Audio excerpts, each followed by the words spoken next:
ಸ್ನೇಹಿತರೆ ಎಲ್ರಿಗೂ ನಮಸ್ಕಾರ. ಇವತ್ತಿನ ಈ ಒಂದು ಪ್ರೊಫೈಲ್ ಬಂದ್ಬಿಟ್ಟು ಭಾಗ್ಯಮ್ಮ ಅಂತ ಹೇಳಿ ಸ್ನೇಹಿತರೆ. ಇವ್ರದ್ದು 2 ಸೈಟ್ ಇದೆ. ಓಕೆ, 38 ವರ್ಷ ವಯಸ್ಸಾಗಿದೆ ಇವರಿಗೆ.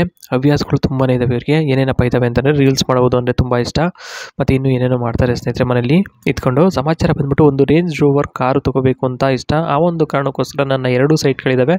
ನನ್ನ ತಂದೆ ಕೊಡಿಸಿದ್ದು, ಅದನ್ನು ಮಾರುತ್ತಿದ್ದೀನಿ ಅಂತ ಹೇಳಿದ್ದಾರೆ. ಅಂದರೆ ಕಾರಿನ ಒಂದು ಶೋಕಿಗೋಸ್ಕರ ಇವರು ಸೈಟನ್ನು ಮಾರ್ತಾ ಇದ್ದಾರೆ. ಓಕೆನಾ, ಅದು ರೇಂಜ್ ರೋವರ್ ಕಾರ್ ತೊಗೋಬೇಕು ಅಂತಿದ್ದಾರೆ. ನೋಡಿ, ಸೈಟ್ ಬಂದ್ಬಿಟ್ಟು 40-60 ಒಂದಿದೆ, ಇನ್ನೊಂದು 30-40 2 ಸೈಟ್ ಇದೆ. ಓಕೆ, 2 ಸೈಟು ಕೂಡ ತುಂಬ ಚೆನ್ನಾಗಿದ್ದಾವೆ. ಯಾವುದಾದ್ರೂ ಕೂಡ ತೊಗೋಬೋದು, ಏನು ತಕರಾರು ಇಲ್ಲ, ಎಲ್ಲ ಪಕ್ಕಾ ಡಾಕ್ಯುಮೆಂಟ್ಸ್ ಇದ್ದಾವೆ ಅಂತ ಹೇಳಿದ್ದಾರೆ. ಇನ್ನು ಅವಕಾಶ ಬಂದ್ಬಿಟ್ಟು ಕೆಲವೇ ದಿನಗಳವರೆಗೂ ಮಾತ್ರ ಇರುತ್ತೆ, ಯೋಚಿಸಿ ನೋಡಿ ಒಮ್ಮೆ ಅಂತ ಹೇಳಿದ್ದಾರೆ. ಇನ್ನು ನೆಕ್ಸ್ಟ್ ಬಂದ್ಬಿಟ್ಟು ನೇರವಾದ ಮಾತು. ಇವರಿಗೆ ನೇರವಾದ ಮಾತು ಅಂದರೆ ತುಂಬ ಇಷ್ಟ, ಹಾಗಾಗಿ ನೇರವಾಗಿ ಮಾತಾಡ್ತಾರೆ. ಮೊದಲು ಹೇಳುತ್ತೀನಿ ನೋಡಿ, ಯಾವುದು ಬೇಕೋ ಅದು ತಗೊಳ್ಳಿ ಅಂತ. ಆಮೇಲೆ ತಗೋಬೇಕಿತ್ತು ಅಂತೆಲ್ಲ ಡೌ ಮಾಡಬಾರ್ದು, ಏಕೆಂದರೆ ಅವಕಾಶ ಕೊಟ್ಟಿದ್ದೀನಿ, ಉಪಯೋಗಿಸಿಕೊಳ್ಳುವುದು ನೋಡಿ ಅಂತ ಹೇಳಿದ್ದಾರೆ.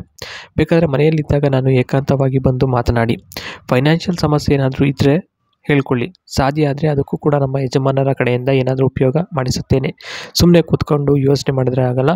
ನಾನು ಅದನ್ನು ತೊಗೋಬೇಕಾಯ್ತು, ಇದನ್ನು ತೊಗೋಬೇಕಾಯ್ತು ಅಂದರೆ ಖಂಡಿತವಾಗಿಯೂ ಸೈಟನ್ನು ತೆಗೆದುಕೊಳ್ಳೋಕ್ಕೆ ಆಗಲ್ಲ. ಆ ಒಂದು ಕಾರಣಕ್ಕೋಸ್ಕರ ಏನಾದ್ರೂ ನೀವು ಮುಂದೆ ನುಗ್ಗಿದ್ರೆ ಖಂಡಿತವಾಗಿ ಇವರು ಯಜಮಾನರ ಕಡೆಯಿಂದ ಒಂದಿಷ್ಟು ಫೈನಾನ್ಷಿಯಲ್ ಏನಾದ್ರೂ ಸಹಾಯ ಮಾಡ್ಬೋದು ಅಂತಕ್ಕಂಥದ್ದು ಇವರ ಒಂದು ಮಾತಿನ ಹೇಳಿಕೆ ಇರುತ್ತೆ ಸ್ನೇಹಿತರೆ. ನೋಡಿ, ಇದಿಷ್ಟು ಇವರ ಒಂದು ನೇರವಾದ ಮಾತಿನ ಬಗ್ಗೆ ಮಾಹಿತಿಯಾಗಿರುತ್ತೆ. ಇನ್ನು ನೆಕ್ಸ್ಟ್ ಬಂದ್ಬಿಟ್ಟು ಬೆನಿಫಿಟ್ಸ್ ಬಗ್ಗೆಯೂ ಸಹ ಇಲ್ಲಿ ಸಾಕಷ್ಟು ಇನ್ಫಾರ್ಮೇಷನ್ ಕೊಟ್ಟಿರ್ತಕ್ಕಂಥದ್ದು. ಮೊದಲನೇದಾಗಿ ಮೆಸೇಜ್ ಮಾಡುವುದು ಅಥವಾ ಫೋನಲ್ಲಿ ಮಾತನಾಡುವುದು ಅದೆಲ್ಲ ಇಷ್ಟ ಆಗಲ್ಲ, ಏಕೆಂತಂದರೆ ಏನೂ ಉಪಯೋಗ ಇಲ್ಲ ಅದರಿಂದ. ಹಾಗಾಗಿ ನೇರವಾಗಿ ಬಂದು ಮಾತುಕತೆ ಆದರೆ ನಿಮಗೂ ಒಳ್ಳೆಯದು, ನಮಗೂ ಒಳ್ಳೆಯದು ಅಂತ ಹೇಳಿದ್ದಾರೆ.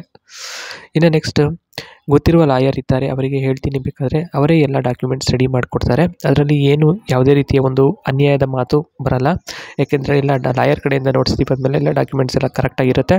ನೀವು ಸೀದಾ ಚೆನ್ನಾಗಿತ್ತು, ಇಷ್ಟ ಆಯಿತು ಅಂದರೆ ಸೈಟನ್ನು ನೇರವಾಗಿ ತೊಗೋಬೋದು, ನಿಮ್ಮ ಹೆಸರಿಗೆ ರಿಜಿಸ್ಟ್ರೇಷನ್ ಮಾಡಿಸ್ಕೋಬೋದು. ಎಲ್ಲ ಓಕೆ ಆಯಿತು ಅಂತಂದರೆ ಇಬ್ಬರು ಒಟ್ಟಿಗೆ ಸೇರಿಕೊಂಡು ಈ ಕೆಲಸವನ್ನು ಮಾಡೋಣ ಅಂತ ಹೇಳ್ತಾರೆ.